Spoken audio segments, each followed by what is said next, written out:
ကလာရှိရလို့ပြောရင်မိဒီရဲ့ကောင်ကြီးနာမတော်မင်းနုကဒီမင်းနုအုပ်ကြောင်းရုပ် UTV စောက်တာဒီဘက်ပေါက်ကနေ UTV စောက်တာမလို့မင်္ဂလာပေါက်လို့ခေါ်တယ်ဒီဟာကိုခေါ်မင်္ဂလာပေါက်ကနေဝင်ရင်အမှောင်က9ခန်းအလင်းက9ခန်းအုံလုံးပေါင်း14ခန်းရှိတယ်အဲ့14ခန်းထဲမှာဆိုရင်မိဒီရဲ့ကောင်ကြီးနာမတော်မင်းနုကအစိုးနဲ့ကောင်ကိုခွဲခြားထားတယ်အမှောင်ထဲမှာဆိုရင်ဒီကျင်းတဲ့မင်းကြီးမင်းမ34ယောက်ကွပ်မြက်တယ်အလင်းကမ်းမှာဆိုရင်တော့တရားထိုင်နေမိဒီရဲ့ကောင်ကြီးနာမတော်မင်းနုကဘာလို့မင်းကြီးမင်းသားတွေကွပ်မြက်တာလဲဆိုတော့သူကတမန်ရက်သူတရားကိုဒိတ်တယ်ဆိုတော့ဒီနန်းတွင်းသူနန်းတွင်းသားတွေမရှိကြဘူးအသေးတယ်မအောင်မှာမီဒီယာမြောက်အောင်လားဆိုပြီးတော့ကဲရကြတယ်သူမိဒီယာကောင်ကြီးဖြစ်တာမှာကောင်းအောင်လေးကရက်ကြတာသူ့ကိုနန်းနဲ့မတော်ဘူးနန်းနဲ့မထိုက်တန်ဘူးနန်းနဲ့မတော်တဲ့နန်းမတော်မင်းလို့ခေါ်တယ်မင်းကြီးမင်းသားတွေဖြစ်နေတာနော်အဲ့ဒီနေရာလေးကတော့ရှင်တို့ကမိဒီယာကောင်ကြီးနန်းမတော်မင်းလို့တရားထိုင်နေနေရလေဘာဖြစ်လို့တရားထိုင်တာအောင်ဆိုရင်သူ့ရဲ့ယောက်ျားပါကြီးတော်မင်းတရားကြီးရဲ့သူကိုးဝယ်တဲ့ဆရာတော်ဥပုပ်ရလိုက်ရင်သူမင်းကြီးမင်းသားတွေကိုမြတ်တာကိုသိမှဆိုလို့ဒီနေရာလေးမှာမိကွက်ကိုထောင်ပြီးတော့တရားထိုင်ကြတာနမ်းမတော်မင်းလူကတော့ဒီအင်းဝသူလို့ဘူးရေဦးသူရေဦးကနေပြီးတော့ဟင်းသီးဟင်းရွက်တို့9သိန်းသားသိန်းတို့စကိုင်းမှာလာရောက်နေ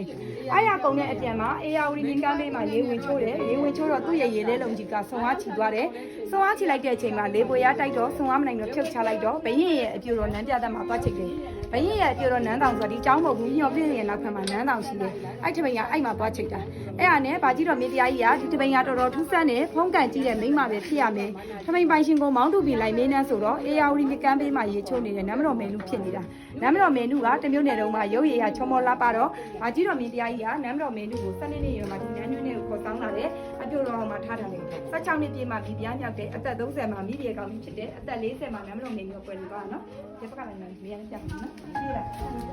်ဒါဆောင်ပြီအော်ရှင်နာအချိုင်းကညီတော့ကအေယာဝတီမြင့်နဲ့ဆက်နွယ်ထားတဲ့ဥမင်နိုင်ကောင်လို့ခေါ်တယ်ခုတော့အန်ရများလို့ဂဲကြောတွေမြေကြီးတွေဖို့ပလိုက်ပြီအဲ့နိုင်ကောင်နဲ့တက်တဲ့အပေါ်မှာမင်းကြီးမင်းသား34ယောက်ကိုကွပ်မြတ်ချတဲ့ခန်းကြီးရှိတယ်အဲ့ခန်းထဲမှာဆိုရင်မိပြည့်ကောင်ကြီးနမ်းမတော်မဲလူထိုင်တဲ့ပလင်ရှိတယ်ပလင်ရဲ့ပေါ်မှာရက်တော်မူဖျားရှိတယ်ပလင်ရဲ့ရှေ့မှာပြင်းပြကြီးနဲ့ချက်လက်တာရှိတယ်အဲ့ပေါ်မှာဂရီဘာကော်စောခင်းပြီးတော့မင်းကြီးမင်းသား34ယောက်ကိုတတ်မယ်လို့တော့မပြောဘူးစုတော်လက်တော်ချမယ်ဆိုတယောက်ချင်းတီကိုခေါ်ပြီးတော့ဖျားရှိခိုးခိုင်းတယ်ဇောင်းဝင်ပြီးဆိုတာနဲ့ပြိုင်နဲ့သူထိုင်တဲ့ပလင်ပေါ်ကနေမောင်းကျိုးကိုဆွဲလိုက်ရင်ပြင်းပြကြီးနဲ့ချက်ကပွင့်နေပြီးအောက်ကမြေအောက်လိုက်ကြီးထဲမှာပြုတ်ကြတယ်အောက်ထဲကိုပြုတ်ကြရင်တော့ပိုင်းပိုင်းပြတ်ပြီးတော့အေယာဝတီမြင်းလေကောင်မှာသွားပေါ်တယ်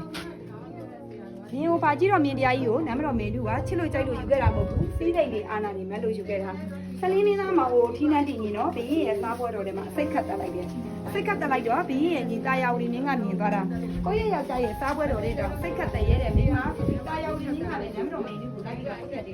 မေလူကလည်းသူ့ဘိုးဝင်လေးဆရာလေးရှိတယ်ဆရာတော်ခုပုတ်ကြီးကတပည့်တော်မှာတရားတော်မှာတပည့်တော်မှာကိုကဲပါဦးဆိုတော့ဆရာတော်ကြီးကနမ်းမတော်မေလူကိုသက်တမ်းများတည်တော့တာယာဝတီမြင်းလက်ကျန်လေးကိုခံတော့ဘူးအဲ့မီလူသူ့မကျွေးရှိရင်ဒီပေးဆက်ရမှာပဲဆရာတော်ကနမ်းမတော်မေလူကိုတရားချခဲ့တယ်တခြားလုံးစကားမပြောခဲ့တဲ့ဆရာတော်ကသူ့ကိုတရားချပြီးသူသေးပြောပါပြီးသေသေးရပါပြီဆိုပြီးမှတာယာဝတီမြင်းလက်ကျန်ကိုညက်ခတ်လိုက်တယ်တာယာဝတီမြင်းကလည်းနမ်းမတော်မေလူကိုဒီပိုင်းကိုကောင်းပါဆိုဒီเจ้าကြီးရှိတဲ့မှာပဲလဲမျိုးတို့ကိုလည်း3ချက်ရိုက်တယ်မေလူကထက်မြက်တဲ့မိန်းမဆိုတော့တော်တော်တောင်တက်လို့မရဘူးအဲ့ဒါနဲ့နောက်တစ်ရက်နီလာကမှနမ်းမတော်မေလူကိုဒီပိုင်းထက်တယ်ပြီးဒီဘက်ကအေယာဝတီမြင်းထက်ကိုရင်းနှစ်တက်ဖို့တကူခေါ်ဆောင်သွားတယ်သူ့ကိုမကွညက်ခင်မှာသူကချိန်လာတက်လိုက်တယ်သူ့ကိုကအေယာဝတီမြင်းထက်မှရေးချတက်ရင်သူ့ကိုတက်တဲ့ရာသီတိုင်းလာတိုင်းဒီအေယာဝတီမြင်းကြီးခန်းချောက်ပါသေးတယ်ချိန်လာတိုက်တယ်ရှေ့တော့ကမိဖုရားတွေချိန်လာတိုက်ရင်ဆူးရှာတယ်အဲ့ဒါနဲ့ညီတော်တာယာဝတီမြင်းကမဲနုကိုကအေယာဝတီမြင်းထက်မှရေးချတက်ရင်ကြံနေခဲ့တဲ့ပြည်သူပြည်သားတွေဒုက္ခရောက်မှာဆိုလို့ဆိုပြီးအေယာဝတီမြင်းမှရေးချတက်ပြီးတောင်တမန်ရင်ဥပိန်က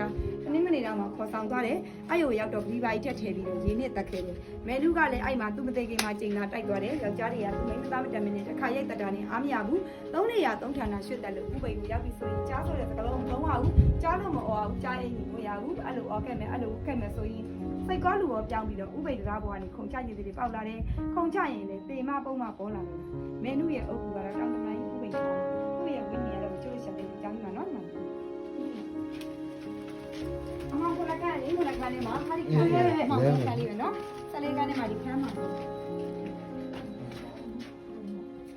ိတ်လောင်ပြီးတက်တဲ့နေရာပဲနေရာလေးဥမနိုင်ကကိုကျွေးနေမှာမလေးတော့မလို့မရဘူးဟိုကလေးပိတ်လောင်ပြီးတော့ပိတ်လောင်ပြီးတော့ဗဒောင်းကြီးပြမှာလေအဲ့ဒီပဲရှင်းပြလိုက်ပြမှ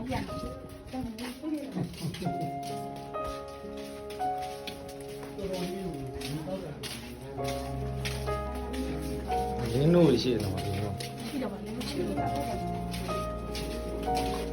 မိုက်အဲ့ဒါဖုန်းမီလေးပြင်မှာဒါလေးကကြတော့သူ့ထက်ချောမောလှပတဲ့ဗဒောင်းမင်းသမီးလေးကိုတစ်တာလေးခွေခောက်ပြီးတော့အရှင်လက်လက်ဖိပိတ်တယ်လားဒီဗဒောင်းမင်းသမီးလေးကတော့နှစ်နိုင်ငံချစ်ကြည်တော့ရှမ်းစော်ဘွားကြီးရဲ့တပီးလေးရှမ်းစော်ဘွားကြီးနဲ့ဒီအင်းဝဘေးပါကြီးတော်မြင်ကြကြီးနဲ့စစ်ချစ်တာကိုရှမ်းစော်ဘွားကြီးကစစ်ရှုံးတော့စစ်ရှုံးတဲ့အနေနဲ့စစ်ရော်ကျေးဆိုပြီးသူ့ရဲ့တပီးတော်လေးကိုဗဒောင်းတိုင်းကြီးကနေဆက်တာလိုက်တာတ ဖက်ကန်းကကူလာကြတဲ့ဗြောင်းမင်းသမီးလေးကအသားရည်ရလေးလှပလေးရေတောင်းရင်တောင်လဲเจ้าကစီးစင်းတာဦးဒီဖက်ကန်းမိမိရဲ့ကောင်ကြီးနမ်းတော်မင်းကြီးပါရေးစနေလိုက်တယ်ဘယင်းရတာတွေ့သွားလို့တော့ကောက်ရင်စီးစိမ်တစ်ဝက်အာနာတစ်ဝက်ကိုခွဲပေးရမှာဆိုလို့ရှင်ပြီးရှိကိုရောက်ခမနဲ့လန်တစ်ဝက်ကနေခေါ်နေပြီးတော့တစ်တာလေးခေထားပြီးအရှင်လည်းကိုပြိတ်တက်တယ်ဒီဗြောင်းမင်းသမီးလေးနဲ့ပါလာနေတဲ့အချွေရံတော်လေးနှစ်ပါတော့ဘုံမှာဘယ်လေရုံးတကူဒီဘက်မှာညာလေရုံးတကူ၃လောင်းရှိရနော်တယောက်သူတက်ပြိတ်တယ် ဒါဘရောင်းမင်း ဒါဗြောင်းမင်းသမီးလေးရဲ့အုပ်ကူလေဘက်ကကြတော့ညာလေရုံးဘက်ကကြတော့ဘယ်လေရုံး ဟုတ်တယ် အောင်မြင်နေကြမှာ နေပါနေပါဒီလိုပြောလို့ရအောင်နေ စားလေးမလေးချင်ဝေးရတယ်အားရတော့နမ်းတော်မင်းအားရကြတော့ဥပုပ်ပြီးနိုင်ချက်တယ်ညောင်မီဝေးလို့ခေါ်တယ်နော်ဒီမှာလေညောင်မီဝေး ငုံငွေ